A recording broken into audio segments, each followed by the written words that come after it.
Welcome back. So now we're going to go on to some advanced makeup techniques before we move on to hair. We've got a base. Now, if you were going to do more advanced stuff, you could do this build as you go. You don't need to like make a base and then move backward, but you're going to do some of the things the same. Eyes first with the primer on the face. So really we're just going to focus more on, I'm going to teach you how to contour your face a little bit and to add more definition to your eyes. So let's go in with the eyes. What we want is a darker color in the crease. And you can do that with this flat brush, or you can get a tapered brush like that. So let's start with the tapered brush. I'm going to go really dark, like a black almost, a charcoal, so that you can see it the best. And what I'm going to do is I'm going to start, basically you're going to kind of go out a little bit and then into the crease and then get real thin and then non-existent in the shape. So kind of follow my lash line up just a little bit, and I'm just kind of painting it on there. You're just making like an outline. Think of yourself as like Andy Warhol art, or sorry, it's like Lichtenstein more with the pop dot art, where he's got the sharp outlines in black ink and then the little dots. If you don't know what I'm talking about, look up Lichtenstein. Okay, can you see what that is? So out a little bit and then just in. So I'll do that on the other eye. And if you want this not so dramatic, just use a dark brown instead of a black. And you can use, I mean, whatever color. Like you could have your base be pink, coral, orangey, purple, grays, really pretty. And so it's kind of going in the crease, but then I like it to be just kind of on the ocular bone right here, instead of in the lower part of the crease, just to open up my eye as much as possible. Can you see? It looks kind of crazy from close up. So that's just the shape. So then we can go in and blend, and I am going to use my tapered fluffy brush, but a fluffy brush would work as well. And so you can just blend it with nothing, or I like to then go back over with the medium brown. Just go over it like that, and you're going to be basically just trying to blend over what you just did. You did a finer tune shape, and then now we're going to go in with a fluffier brush. And you want to get this little edge, bring the edge out, and then get the crease, because basically we're just creating a shadow. And you may be like, this looks awful on me right now, you or me if you're doing this with me. But it's just a lot of blending. You gotta just build. It is a lot about the brushes. So it's like trying to take a professional picture with one of those disposable cameras and thinking like, well, why isn't my background, you know, blurred out? Or why is this all dark or whatever? Well, you're not using a professional tool. So don't expect professional results without, you know, good tools. It takes skill first, and then the tools next if you've got the skill and you still need to take it out. Okay, so you can see I've got like a ton. It's looking a little 80s. I've blended that, so now I'm going to just take this regular fluffy brush, and I'm just going to keep on blending little movements. Can you see how that's blending out? And then I think at this point what I would probably want to do is add a little bit more lightness as I go in. So I could do that by using, this is hard to see because it's almost used up, a little bit of a shimmer. I could do that with a flat brush, or I could do, this is kind of a sand pigment, and this is from MAC, but I mean you can get pigments almost anywhere now. I know I haven't used the unique ones, but I know I've seen people selling those, and I'm sure they work really, really well. If you have friends that, you know, distribute products that are great, why not get things from them? Why not? You are helping them stay home with their family. You are helping them be empowered, have a voice. So I really believe if they have a great product, or they could have a great product, why not try it and support them? I'm not saying waste your money, but if it's something like makeup that you're gonna go ahead and get, consider, you know, helping somebody out. Okay. All right, that's what I've got so far. And my brush can get really dirty from using darker colors, so you could clean it off with solution, but I usually just use like a napkin or something. And then I'm going to go back over with my lighter vanilla color and kind of use that to do a highlight and clean up the edges. So I'm just going on the top right here, bringing it lightly down to the corner. All right. And then once again, this is one of the reasons I think that it's good to put your eye makeup on first, because I got a lot of spillage where I wouldn't want it. So now if I take it off because I have my foundation on, it's going to take that off also. I'm just gonna kind of like lightly go along the eye line and dab some of that excess off.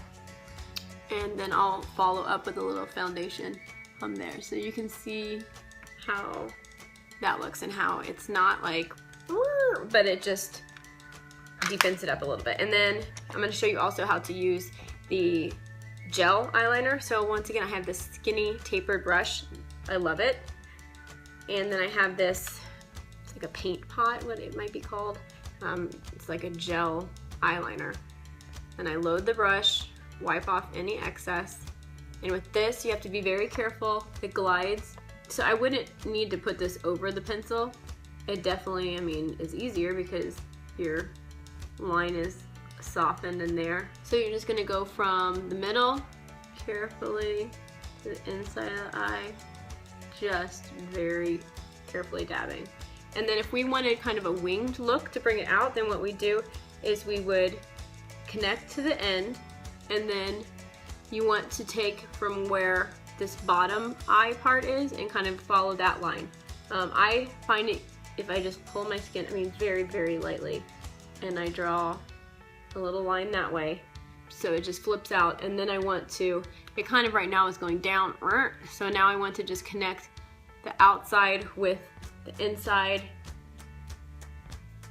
and you can see how that looks.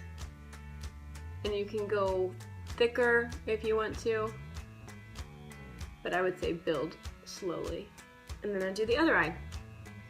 I don't think winged eyeliner is a must at all. It's just kind of my look. I like it. I have more rounded eyes, and so I think it adds a little bit of flair, literally. Once again, YouTube and Pinterest are your best friend for techniques and that kind of thing. Okay, so my eyes are done. I do already have my mascara on, so I don't need to do that again. So now I'm going to show you, if you wanted to contour your face, how you would do that. And this is not a must at all, but I don't like signing up for something and, you know, maybe I'm at a upper level, beginner level, or intermediate level, and I get it and I'm like, I already knew all this. So I'm not a makeup expert. I have a lot of experience with it, but I am not an expert. But I want to give all of you that are beginner or intermediate more to grow on, more to learn, instead of feeling like you didn't get anything out of this. So for highlighting and contouring, I wish I had a lighter foundation and a darker foundation. I don't use that. I use this MAC highlighter bronzer kit. I do wish I just had, like I said, a lighter, like a concealer, light and dark. So basically, first thing you're gonna do, you want kind of a blunt brush, not too fluffy, but one that you don't use for your eye makeup, so you're not putting, you know, dark colors all over you. With your eyeliner, like I did before, you also set it with that black. That will make it look better. So let's start with a highlight, and I'm gonna use the powder, and your face is gonna have different need areas than mine. But generally, if you highlight down the center of your nose, if you need it to look a little thinner.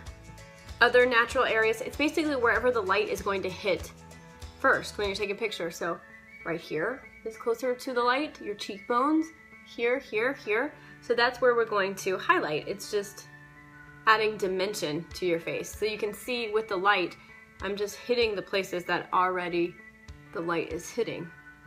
Above the top of your cheekbone, above it. This is just with the lighter and then tip of your chin, unless you have a really pointy chin already, above your lip. Make your lips look poutier.